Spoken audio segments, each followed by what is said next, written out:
My last video about psychiatric objectivity was very conceptual and theoretical, so I thought it would be a good idea to balance that out with some practical considerations. So I've compiled a list of items that would be very useful for somebody in a psychiatric environment. I'm not omniscient, so I have my list here. And the first thing on the list is earplugs. Now, like I said in the last video, I've been to a dozen or so psychiatric units, and none of them have ever supplied me with earplugs. And these can be really useful if you're trying to sleep, or if you're in a dormitory sharing with other strangers who might snore or make other noises or whatever. Earplugs. And by that I mean the wax ones that mould to your ear canal. Very useful. The only reason I was ever given why earplugs weren't supplied was that people pushed them too far into their ears, which you can believe or not. The other really important thing is a duvet. Most of the hospitals I've been to use blankets and sheets, and these get really knotted and they can basically be really fucking awkward when you're trying to sleep. So bring a duvet, and probably a good idea to bring some pillows as well.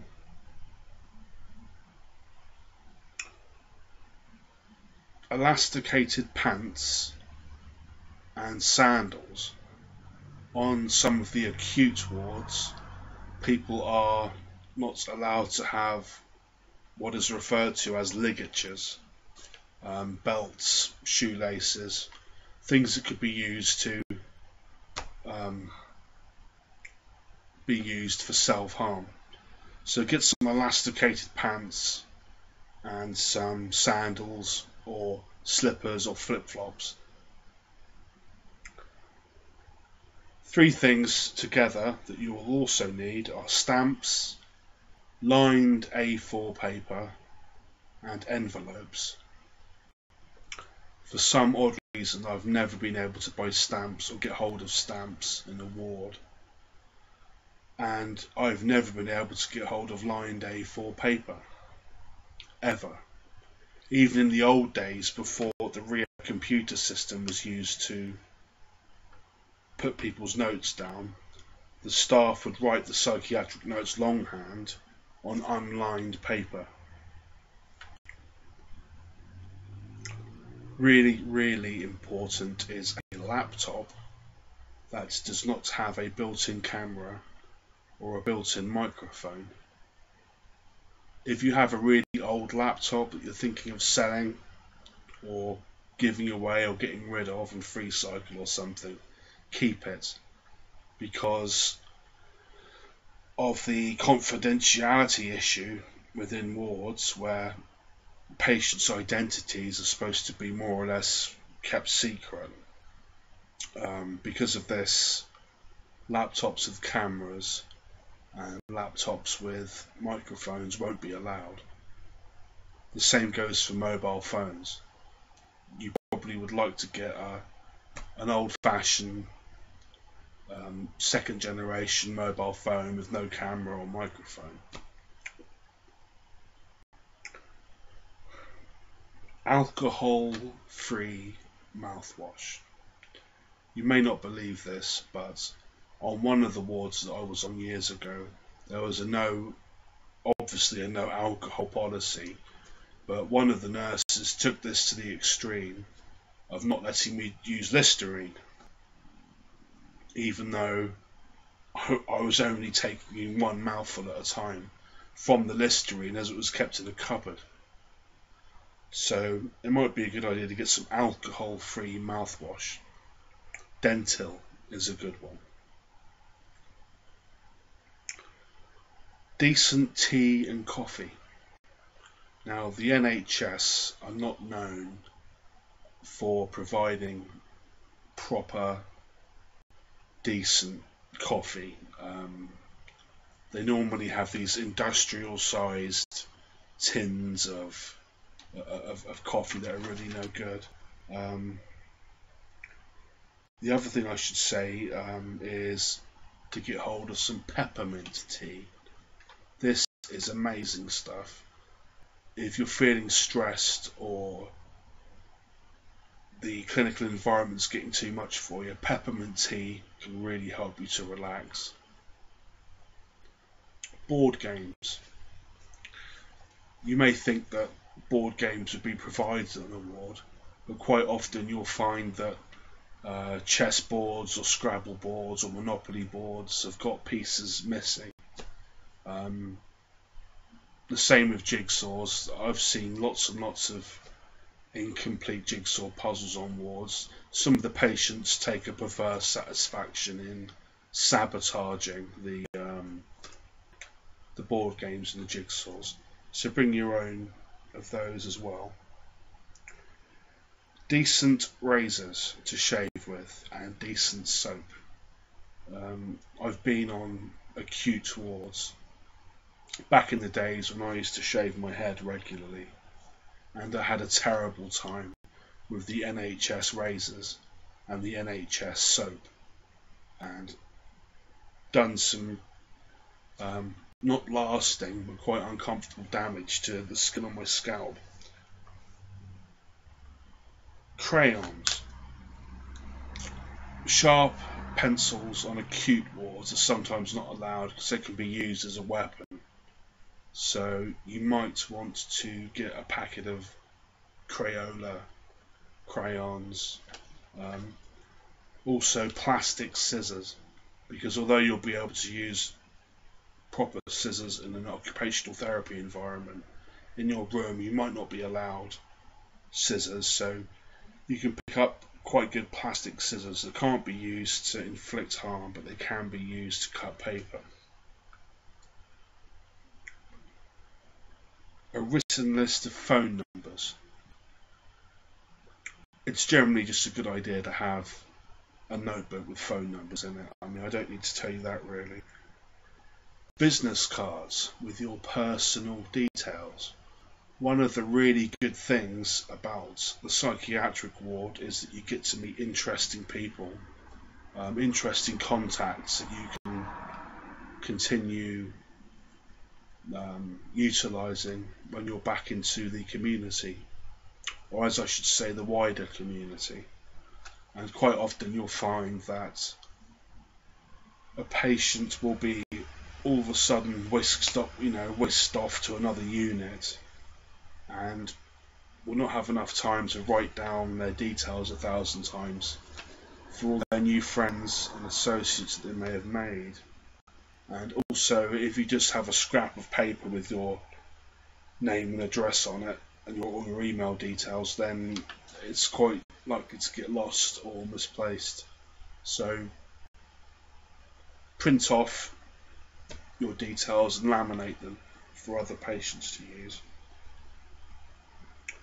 Nicotine gum, nicotine lozenges, nicotine spray, nicotine patches, vapors, electronic cigarettes.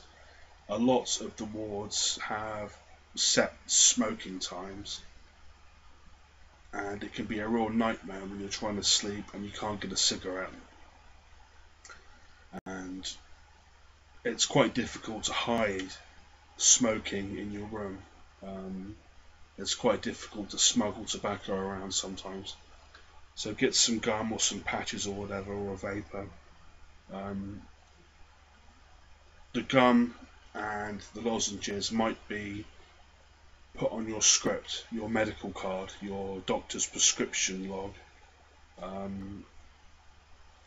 but you'll still be able to get hold of it.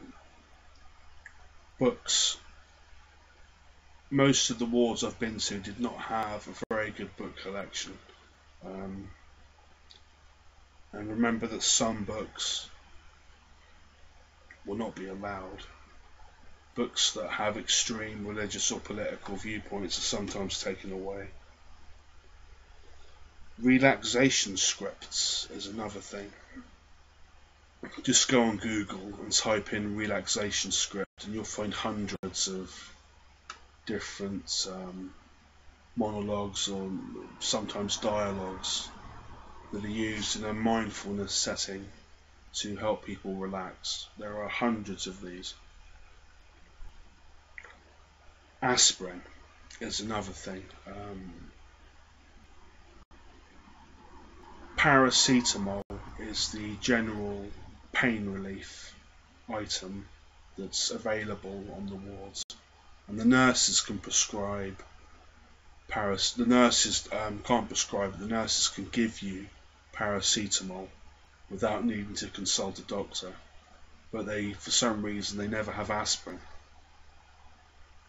And if you know anything at all, you'll know that aspirin's better for you than paracetamol. Vitamin C, niacin and cod liver oil.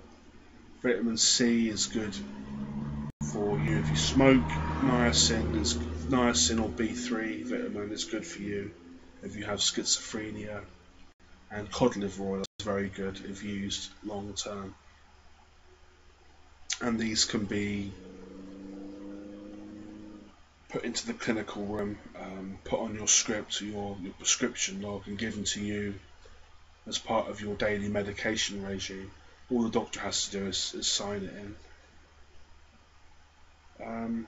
One thing that I've never had, but I wish I had have had, is a blackout screen, which is basically a piece of card, or like the thing you get on motor cars with the sucker pad that stick to the glass on your window, because the curtains used in the psychiatric hospitals are normally very thin and they don't block out the light very well, so you want a blackout blind on your window. Now, to finish this video, there are 3 things that you will have to smuggle in. Now, I'm not advocating smuggling things into a ward, but these are three innocuous items.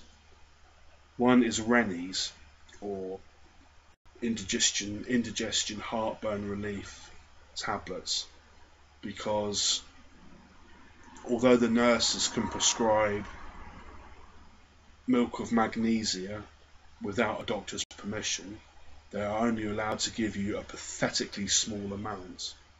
And if you know what heartburn's like, because I get heartburn a lot, you need more than just a small fraction of a tiny mug's worth of milk of magnesia. So smuggle in some Rennies. Caffeine tablets. Some wards have a policy of no caffeine, basically because they've done clinical trials that have proved when a ward has no caffeinated drinks available, then they use less lorazepam or other sedatives. So smuggle in some caffeine pills, because caffeine withdrawal can give you a headache that will last for 10 days or 2 weeks. And to finish on a high note, I would also recommend smuggling in some condoms, but I won't say anything more about that.